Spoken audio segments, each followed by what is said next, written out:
পয়লা মে আন্তর্জাতিকভাবে যখন পালিত হচ্ছে বিশ্ব লেবার দিবস অথবা শ্রম অধিকার দিবস, সেই সময় বাংলাদেশের এক্স প্রধানমন্ত্রী জননেত্রী Sheikh Hasina London school of economics, student union, Bangladesh society কর্তৃক আয়োজিত এক সেমিনারে মূল প্রবন্ধ উপস্থাপন করেন। এর পরবর্তীতে তিনি উপস্থিত দর্শক শ্রোতাদের বিভিন্ন প্রশ্নের জবাবে বিভিন্নভাবে তুলে ধরেছেন তার অভিব্যক্তি।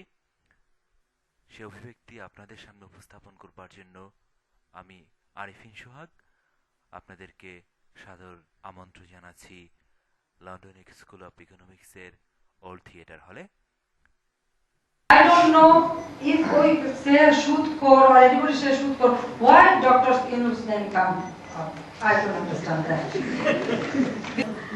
আমরা যখন ক্ষমতায় গেছি তখন এই ওয়ার ক্রিমিনালদের, পার্টিকুলারলি ওয়ার ক্রিমিনালদের কিভাবে আমরা শাস্তি দেবো বা কি করবো সেরকম কোন ব্যবস্থা আমরা ওভাবে না নিলেও যারা মুক্তিযোদ্ধা তাদের জন্য, তাদের সন্তানদের জন্য, তাদের উন্নয়নের আমরা কাজ করেছি।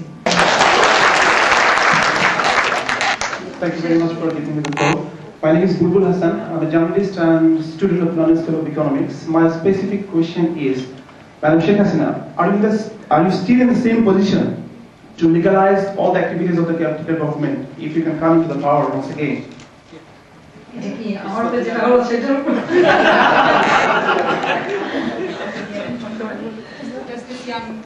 And that's why we decided that we will free education for each and every boy, girls, both. Because after liberation, for girls education was free from 72 it started, but now we decided to free education. Because when I was in power, I targeted that within 2006, we will establish Bangladesh as illiteracy-free Bangladesh. দেখুন, আমি খুব পরিষ্কার জানি যে আমি আমার কোনো অন্যায় করিনি যে ধরনের মিথ্যা অপবাদ দিয়ে কোনো কিছু করতে পারবে, বা আমি কোনো পাপ করিনি যে আমি ভয়ভীত হব। আর অ্যাকাউন্টে যে কথা বলছে, আমি দাবি করব যে আমার অ্যাকাউন্টের বিরুদ্ধে সব দেওয়াই আছে, ইনকাম ট্যাক্স ফাইল আছে, এবং আমি যখন নমিনেশন পেপার সাবমিট করেছি তখন আমি তো ইলেকশন কমিশনে যে জমা দিতে হয় আমাদের সম্পদের হিসাব, সেই সম্পদের হিসাবও আমি জমা দিয়েছি। আমি আশা করব যে এরকম একটা ধোঁয়াটে অবস্থা সৃষ্টি না করে স্পষ্টভাবে বলুক আমার নামে কয়টা অ্যাকাউন্ট পাওয়া গেছে, কত টাকা পাওয়া গেছে, আর টাকাগুলি কার। যেমন আমি আওয়ামী লীগের প্রেসিডেন্ট হিসেবে আওয়ামী লীগের যে অ্যাকাউন্টগুলি আছে সেই অ্যাকাউন্টগুলিতে যেমন আওয়ামী লীগের প্রেসিডেন্ট, সেক্রেটারি এবং ট্রেজারার 3 জনের নামে থাকে। আমি বঙ্গবন্ধু মেমোরিয়াল ট্রাস্টের চেয়ারপারসন, সেই ট্রাস্টের চেয়ারপারসন হিসেবেও ট্রাস্টি বোর্ড আছে এবং ট্রাস্টির নামেও অ্যাকাউন্ট আছে। এবং আপনারা জানেন যে বঙ্গবন্ধু নামের ট্রাস্টি, এই ট্রাস্টিতে তো মানুষ দেশি বিদেশি এবং প্রবাসী বাঙালি অনেকেই কন্ট্রিবিউট করে, অনেকেই টাকা দেয়, এবং এখানে একটা ফিক্সড ডিপোজিট, কতগুলি ফিক্সড ডিপোজিট করে রাখা আছে। সেখান থেকে আমরা যে টাকাটা পাই, এবং বিভিন্ন দেশে, আমাদের দেশে এবং প্রবাসের অনেক বাঙালিরা, আমাদের দেশে এবং প্রবাসের বাঙালি এবং অনেককে এখানে অনেক টাকা অনুদান দেয়। এই অনুদান থেকে আমরা প্রায় 900-র উপর ছাত্রছাত্রীকে লেখাপড়ার জন্য সাহায্য করে থাকি।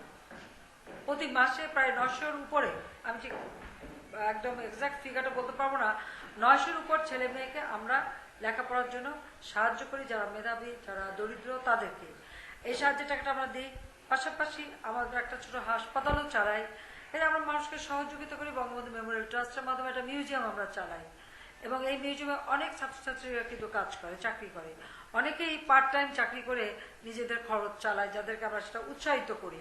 কাজে এই ট্রাস্টি বোর্ডের থেকে কিন্তু আমরা এটা সেবামূলক কাজ করি, সামাজিকভাবে, অর্থনৈতিকভাবে মানুষকে আমরা সহযোগিতা করি। আর সেগুলো আমাকে ব্যক্তিগত নামে দিলে তো হবে না, এটা তো ট্রাস্টির টাকা, ট্রাস্টি বোর্ড আছে, এবং ট্রাস্টি বোর্ডের অনুমোদন ছাড়া তো 1 পয়সা ব্যক্তিগতভাবে আমি খরচ করতে পারি না।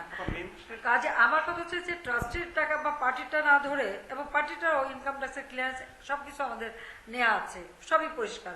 আমার ব্যক্তিগত কত আছে সেটা আগে বলুন, আমি সেটাই জানতে চাই, যে জাতি জানতে চাই যে তারা কি পেয়েছে, পরিষ্কারভাবে বলুক, এটা ধোঁয়াটে অবস্থার জন্য সৃষ্টি না করে। কিন্তু এই সমস্ত ফালতু কথা বলে তো লাভ নেই, ওভাবে আমাকে কোনোদিন ভয়ভীত করতে পারবে না, কারণ আমি দেশ চালিয়েছি অত্যন্ত স্বচ্ছতার সাথে। কোনোদিন মানে রাষ্ট্রের টাকা চুরি করে খাবো আর রাষ্ট্রের টাকা বানাবো এই নিয়ত নিয়ে আমরা দেশ চালাইনি। সেটা জবাব তো ক্যাটেগরি গভর্নমেন্ট দেবে যে ঘরোয়া রাজনীতি কেন আবার নিষেধাজ্ঞা তারা বৃদ্ধি করলো, এটা তো আমি জানি না। আমরা তো শুনেছিলাম ঘরোয়া রাজনীতি করবার অনুমোদন দেবে। তো মানুষকে এইভাবে কঠোর করে তো বেশি দিন টাকা ঠিক না।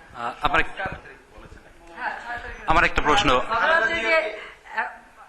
আমাদের ব্যাপারে বলছেন, যারা বলছেন তারা তাদেরও তো রাজনৈতিক দল, ওই ব্যাসা মনির হোসেন একটা রাজনৈতিক দল করেছিল, একসময় করেছিল ডেমোক্রেটিক লীগ খন্দকার মোস্তাকের সাথে, সেটাও ফেক থাকে নাই। পরে আরেকটা করেছিল প্রগতিশীল গণতান্ত্রিক শক্তি নামে, যেটা হচ্ছে শাহরিয়ার উনি যে বঙ্গবন্ধুর হত্যাকারী হিসেবে সাজাপ্রাপ্ত, আর তার সাথে ছিল বজলুল হুদা, সেও সাজাপ্রাপ্ত খুনি আসামি।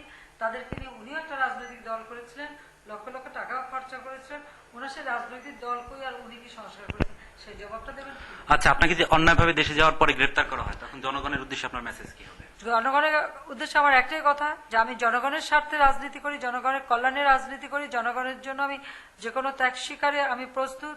এবং জনগণের কাছে আমার এই আহ্বান থাকবে যে কোনো অন্যায় অবিচার হলে আমি জনগণের কাছে বিচার চাইব, এবং জনগণেরকে আমি আহ্বান করব যে তারা যেন শক্ত হয়ে দাঁড়ায়, কোনো অন্যায়ের কাছে যেন মাথা নত না করে। সেটা কি রাজনৈতিক কর্মসূচি না হরতাল? ধন্যবাদ আপনাকে। Party is a Gano Forum. উনি তো আওয়ামী লীগ থেকে বের হয়ে যে পার্টিও করছিলেন, ইলেকশনও করছিলেন। আর যারা পার্টি করে পার্টি অর্গানাইজ করতে পারে না, আর যারা ইলেকশন করলে জামানত ধরে রাখতে পারে না, তারা এখন সিদ্ধান্ত নেবে আওয়ামী লীগের।